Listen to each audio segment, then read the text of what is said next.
Hello all, today we are going to discuss a topic called shortest job first with respect to arrival time. So it can be worked in both the categories. So it is in a non-preemptive way. In the previous lecture we have discussed about the non-preemptive way without arrival time, but now shortest job first with respect to the arrival time. With respect to the arrival time means the process comes in a different order. So how we are going to deal this problem? See here, there are four processes P1, P2, P3 and P4, and burst time of the each process and arrival time of the each process. For example, the burst time of process P1 is 7. The arrival time of the process P1 is 0, which means in 0th millisecond the process is arrived. So the burst time of process P2 is 4 and the arrival time of process P2 is 2. The burst time of process P3 is 1. The arrival time of the process P3 is 4. The burst time of the process P4 is 4 and the arrival time of the process P4 is 5th millisecond. So if it is considered as a without arrival time, we'll check the burst time, which job is shortest, based on that will work. But here with respect to the arrival time. So the Gantt chart is slightly different. See the Gantt chart carefully. At 0th millisecond, the process P1 is arrived. Okay, the process P1 is arrived. Since it is a non-preemptive way, the process after completion of this process, it will give the other process. So from 0th to 7th millisecond, because the burst time of the process P1 is 7 millisecond. So from 0th to 7 millisecond, P1 gets executed.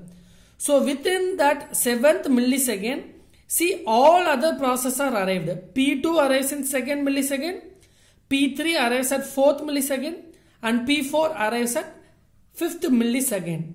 Among this process, okay, check the shortest job.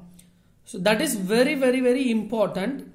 See, it is a non-preemptive way, that's why 0 to 7. It cannot interrupt the process.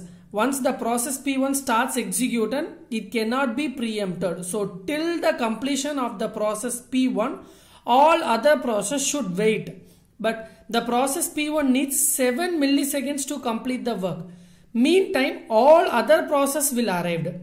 P2 arrives at 2nd millisecond, P3 arrives at 4th millisecond, and then P4 arrives at 5th millisecond. Okay. So based on that, we have to check which process has to be executed. So arrival time is only for the entry. See here, the P3 has the shortest job. So that's why the P3 is the next priority. From 7 milliseconds to 8 milliseconds, the process gets executed. And this P2 and P4 has the same burst time. P2 is also 4 and P4 is also 4. But which one arrives first? P2 arrives first. P2 arrives at the 2nd millisecond. In the order it will give. So the P2 arrives first. That's why we are giving the priority to P2. Because P2 and P4 have a same burst time. Then we have to check the arrival time. Okay. So P2, 8 to 4 milliseconds, 12 milliseconds. 8 plus 4, 12 milliseconds. And next priority is P4, that is called as 16 milliseconds. So once again I will explain the Gantt chart. At 0th millisecond process P1 is arrived. Okay. Till 7th millisecond the process P1 gets completed. Meantime all other process gets executed. Out of that the shortest job is P3. That's why the priority given to the P3. And after that P2 and P4 has the same burst time. So we'll go for the arrival time. The P2 arrives at 2nd millisecond. P4 arrives at 5th millisecond. So the priority is given to P2. And the next one is the P4. Okay. So the Gantt chart is very important. Shortest job with respect to arrival time in a non-preemptive way. Okay. Now we have to check the completion time. From right hand side we have to move the completion time. The completion time of process P1 is 7. So I will mark it as 7. The completion time of process P2 is 12. and then the completion time of process P3 is 8. The completion time of process P4 is 16. Next, we will calculate the turnaround time. So the turnaround time, you know the formula, completion time minus arrival time.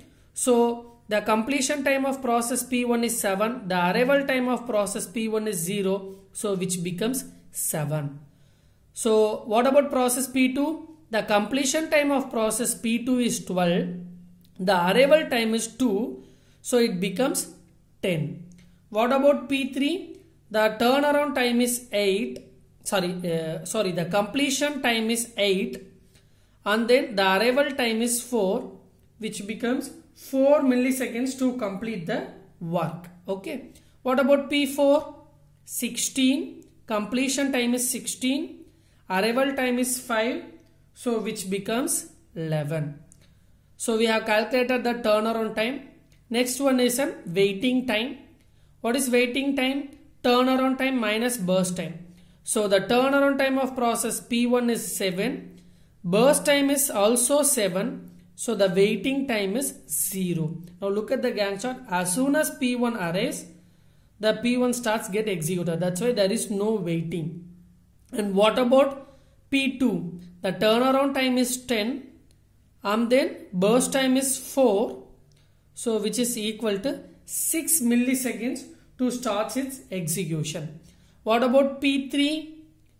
Turnaround time is 4 and burst time is 1, which is equal to 3 milliseconds to complete its execution. What about P4?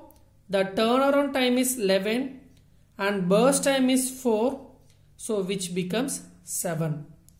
So see the topic carefully. Shortest job first in a non-preemptive way with respect to arrival time, because in a non-preemptive way there are two conditions, without arrival time and with arrival time. So this is with arrival time. And you know the average waiting time. Average waiting time is waiting time of each process divided by total number of process. So the total number of process is 4. What about our waiting time of the process P1? 0. Waiting time of process P2 is 6. Waiting time of the process P3 is 3.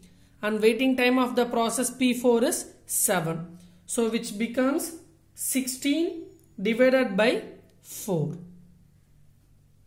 which is equal to 4 milliseconds. What about turnaround time? Turnaround time of each process divided by total number of process. The total number of process is 4. Turnaround time of process P1 is 7. And turnaround time of process P2 is 10. Turnaround time of process P3 is 4. And turnaround time of process P4 is 11. So which becomes 17, 21, 32 divided by 4. So it takes 8 milliseconds. Average turnaround time is 8 milliseconds. So this is a way you have to calculate the shortest job first with respect to the arrival time. As I earlier said, if it is in a preemptive way, the name is slightly different. Shortest remaining job first. This is shortest job first. Okay. So the arrival time is used to based on the entry. So based on the entry, we have to draw a Gantt chart. So here arrival time plays a major role. Thank you.